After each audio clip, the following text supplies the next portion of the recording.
Pak Dr. Denis yang Budiman, benarkah karbohidrat lebih berbahaya daripada lemak? Tidak, baik karbohidrat, baik lemak, bahkan protein sekalipun dibutuhkan oleh tubuh kita dalam jumlah tertentu. Lemak, karbohidrat, dan protein akan berbahaya apabila seandainya melebihi jumlah yang dibutuhkan oleh tubuh kita. Sebab akan mengakibatkan kelebihan beban pada tubuh kita, yaitu kelebihan metabolisme, di mana kelebihan metabolisme ini akan menghasilkan zat-zat peradangan. Dan zat-zat peradangan ini dan radikal bebas akan mengakibatkan kerusakan struktur sel dan mengakibatkan gangguan fungsi sel. Sehingga nanti dampaknya adalah terjadi berbagai macam penyakit, termasuk penyakit jantung, stroke, diabetes, demensia, dan lain-lain. Jadi tidak benar kalau misalnya karbohidrat lebih bahaya dibandingkan dengan lemak. Tapi karbohidrat adalah salah satu gizi yang paling mudah overkonsumsi, yaitu paling mudah dikonsumsi dalam jumlah berlebihan di dalam tubuh kita. Oleh sebab itu banyak sekali yang mengatakan karbohidrat lebih berbahaya dibandingkan lemak. Kita lihat aja jajanan-jajanan kebanyakan terbuat dari karbohidrat, baik itu tepung-tepungan, ya, roti, kue, cemilan lah segala macam. Bahkan yang paling bahaya adalah karbohidrat jenis sederhana, yaitu gula. Gula sederhana ya. Sirup, gula, madu ya. Itu adalah karbohidrat yang memiliki glycemic index paling tinggi. Yang glycemic index yang tinggi akan mengakibatkan lonjakan gula yang tinggi dan mengakibatkan lonjakan insulin yang tinggi. Sebetulnya inilah yang menyebabkan kenapa karbohidrat disebut sebagai gizi yang lebih berbahaya dibandingkan lemak yang dapat mengakibatkan penyakit jantung, sebab paling mudah overkonsumsi. Tapi kalau misalnya tidak overkonsumsi baik karbohidrat, baik lemak maupun protein, ketiganya dibutuhkan oleh tubuh kita untuk metabolisme tubuh kita. Jadi yang mesti kita ingat itu adalah hati-hati jumlahnya, baik itu karbohidrat, baik itu lemak maupun protein. Kok Anda berbeda dengan dokter lain? Bukankah dokter lain mengatakan gula berbahaya karena dapat menyebabkan peradangan dan menjadi penyakit kanker, jantung, stroke, diabetes, dan lain-lain? Ya, gula salah satu penyebab peradangan di dalam tubuh kita, dan peradangan adalah salah satu penyebab awal mula munculnya berbagai macam penyakit di dalam tubuh kita. Tapi kita mesti ingat bahwa penyebab peradangan bukan hanya gula. Baik itu gula ataupun kelebihan gizi yang tadi sudah saya bahas sebelumnya, itu akan menyebabkan peradangan. Kelebihan karbohidrat, kelebihan lemak, dan kelebihan protein akan menyebabkan peradangan di dalam tubuh kita dan memicu terjadinya gangguan penyakit. Pola hidup kita juga, stres, istirahat yang nggak cukup, pola makan yang gizi tidak seimbang, lingkungan, polusi, dan berbagai macam akan menyebabkan terjadinya peradangan. Jadi tidak benar kalau misalnya gula adalah satu-satunya penyebab peradangan di dalam tubuh kita dan menjadi penyebab utama penyakit jantung, stroke, diabetes, dan lain-lain. Semua faktor bisa terjadi apabila masuk ke dalam tubuh kita dalam jumlah yang sangat banyak. Dan semuanya dapat menyebabkan peradangan.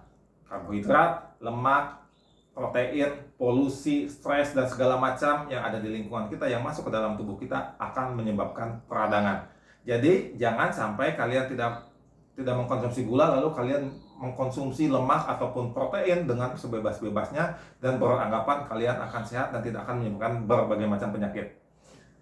Apapun juga berlebihan dapat menyebabkan peradangan dan memicu timbulnya penyakit di dalam tubuh kita. Ah, masa iya? Kok kayaknya Anda membuat saya ragu. Baiklah, saya mau tanya, bukankah gula bisa dihasilkan di dalam tubuh? Jadi kita tidak perlu mengkonsumsi karbohidrat? Nah, ini lagi ada pernyataan dari pendukung baik itu diet keto, carnivore, atau low carbo yang mengatakan bahwa gula tidak perlu kita konsumsi sebab dapat dihasilkan di dalam tubuh kita. Ingat, ketika tubuh kita membuat gula, itu diakibatkan oleh kondisi tubuh kita kekurangan gula. Ketika tubuh kita kekurangan gula, maka tubuh kita akan menghasilkan gula untuk mengganti kekurangan gula tersebut. Tapi ini memiliki cost atau memiliki harga yang mesti dibayar, yaitu tubuh kita akan melakukan yang namanya 2 kali metabolisme. Kalau misalnya kita mengkonsumsi karbohidrat atau misalnya mengkonsumsi gula, tubuh kita itu hanya melakukan 1 kali metabolisme, yaitu metabolisme karbohidrat atau metabolisme gula. Ketika tubuh kita tidak mendapatkan asupan karbohidrat atau gula yang baik, maka tubuh kita melakukan 2 kali metabolisme, yaitu misalnya kita mengkonsumsi lemak, kita melakukan metabolisme lemak, lalu lemak itu akan diubah menjadi gula, lalu melakukan lagi metabolisme gula. Hal ini tidak efisien dan menghasilkan zat-zat atau sisa-sisa metabolisme yang memiliki sifat peradangan dan dapat mengakibatkan kerusakan struktur sel. Jadi sebetulnya pemenuhan kebutuhan gula melalui metabolisme tubuh yang dihasilkan oleh tubuh itu tidak seefisien dan tidak sebaik kalau kita mengkonsumsi karbohidrat atau gulanya secara langsung. Pak dokter kayaknya pintar ya. Tapi benarkah kolesterol tidak menyebabkan sumbatan jantung? Ini juga ada pernyataan dari yang mendukung diet carnivore atau diet keto yang mengatakan kolesterol itu sebetulnya tidak menyebabkan serangan jantung atau sumbatan pembuluh darah yang mengakibatkan penyakit jantung, stroke, dan lain-lain. Kalian mesti tahu bahwa bahan dasar sumbatan pembuluh darah itu adalah lemak. Salah satunya adalah kolesterol. Ya. Nah, kayak roti. Roti itu bahan dasarnya itu tepung. Tanpa tepung, rotinya nggak akan jadi. Jadi tanpa kolesterol ataupun lemak, maka plaknya tidak akan jadi. Tapi ingat, tubuh kita tetap membutuhkan kolesterol ataupun lemak. Ya. Nah, kalau misalnya tepungnya makin banyak, kemungkinan roti yang jadinya juga makin banyak. Begitupun juga dengan kolesterol maupun lemak. Kalau kolesterol atau lemaknya makin banyak, maka potensi terjadinya pembentukan plak itu juga makin banyak. Ingat, bahwa plak atau sumbatan bahan dasarnya itu adalah kolesterol atau lemak yang teroksidasi. Nah, proses oksidasi ini adalah prosesnya, ya. Oksidasi adalah prosesnya. Tadi pencetusnya misalnya adalah gula yang dikatakan oleh para pendukung diet keto maupun carnivore. Tapi ingat, proses oksidasi yang diakibatkan peradangan bukan hanya diakibatkan oleh tinggi gula aja.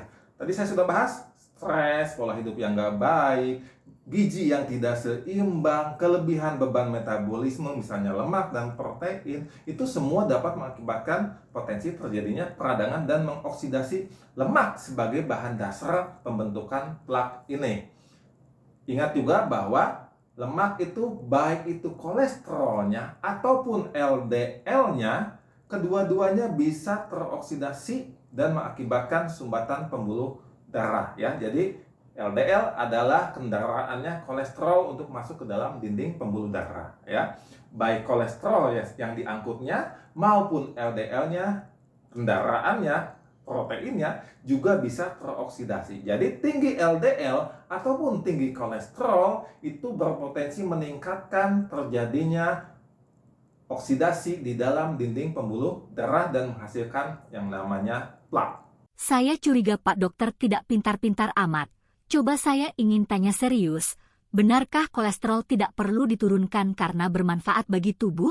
Kolesterol memang dibutuhkan oleh tubuh kita, layaknya gula, layaknya protein, layaknya lemak-lemak yang lain, fatty acid misalnya, semuanya dibutuhkan oleh tubuh kita, tapi dalam jumlah tertentu saja. Kekurangan juga akan mengakibatkan gangguan metabolisme dan ketidakseimbangan metabolisme. Begitupun juga kelebihan. Kelebihan ini mesti dimetabolisme oleh tubuh kita. Dan metabolismenya akan mengakibatkan gangguan metabolisme dan berbagai macam penyakit. Kolesterol memang dibutuhkan oleh tubuh kita, tapi hanya dalam jumlah tertentu saja. Tapi kok saya makin tidak percaya Anda itu dokter. Coba saya tanya Anda lagi. Ada dokter yang bilang kalau kolesterol itu masuk ke dinding pembuluh darah karena menambah kebocoran akibat peradangan? Saya mau ngasih tahu begini, bahwa kolesterol itu masuk ke dalam dinding pembuluh darah bukan hanya diakibatkan oleh peradangan. Ingat, tubuh kita membutuhkan kolesterol, baik itu di tingkat sel di luar pembuluh darah maupun di dinding pembuluh darahnya juga. Oleh sebab itu, kolesterol ini mesti bisa lewat dinding pembuluh darah dan menuju target organnya. Nah, disitulah peran yang namanya transport lemak, atau transport kolesterol atau apapun lah namanya. Ya.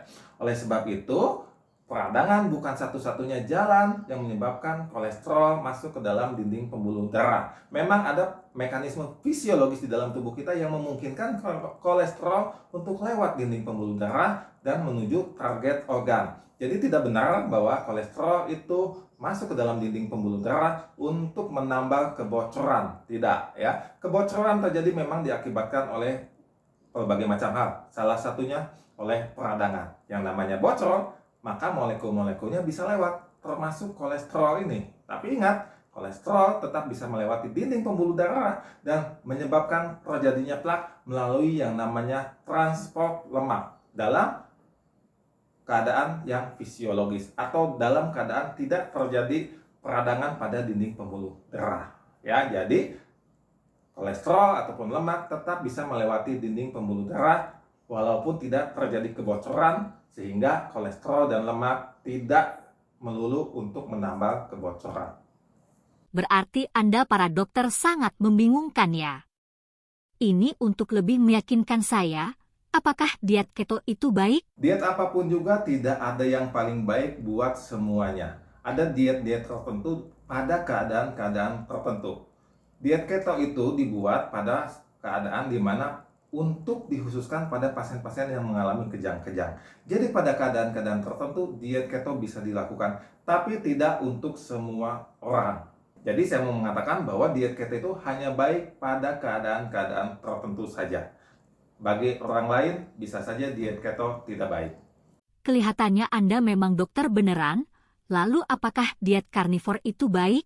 Begitupun juga dengan diet karnivor. Sama dengan diet keto, diet karnivor mungkin ada manfaatnya pada keadaan-keadaan tertentu saja. Tapi Anda mesti tahu bahwa yang namanya diet karnivor itu saya cenderung mengatakan itu diet yang tidak seimbang gizi. Sebab di dalam produk hewani ada zat-zat atau vitamin-vitamin atau gizi-gizi yang tidak ditemukan kalau misalnya kita mengkonsumsi nabati ya. Produk nabati memiliki berbagai macam gizi termasuk polifenol, vitamin, mineral dan macam-macam yang mungkin lebih lengkap apabila kita mengkonsumsinya semua dibandingkan hanya memakan daging saja. Dan ingat, produk hewani gizinya tidak selengkap kalau kita makan secara variatif. Dan keadaan ini dapat mengakibatkan yang namanya gangguan keseimbangan gizi. Gangguan keseimbangan gizi akan mengakibatkan gangguan keseimbangan metabolisme. Gangguan keseimbangan metabolisme akan mengakibatkan terjadinya berbagai macam penyakit. Jadi saya tidak setuju kalau bagi kita semua melakukan diet karnivor. Keadaan tertentu mungkin bisa saja. Saya ingin Anda diketawain sama dokter gizi. Saya mau tes Anda lagi. Jadi sebaiknya diet apa yang dipilih? Ya, seperti tadi saya sudah bilang, yang paling baik adalah diet gizi seimbang. Diet gizi seimbang adalah kita mengkonsumsi sevariatif mungkin apapun ya. Baik itu produk nabati maupun hewani. Catat, ada beberapa hal positif yang ada di nabati, ada juga hal positif yang di hewani. Ada hal negatif yang di nabati, ada juga hal negatif yang di hewani. Jadi makanlah secara variatif supaya gizinya lebih seimbang.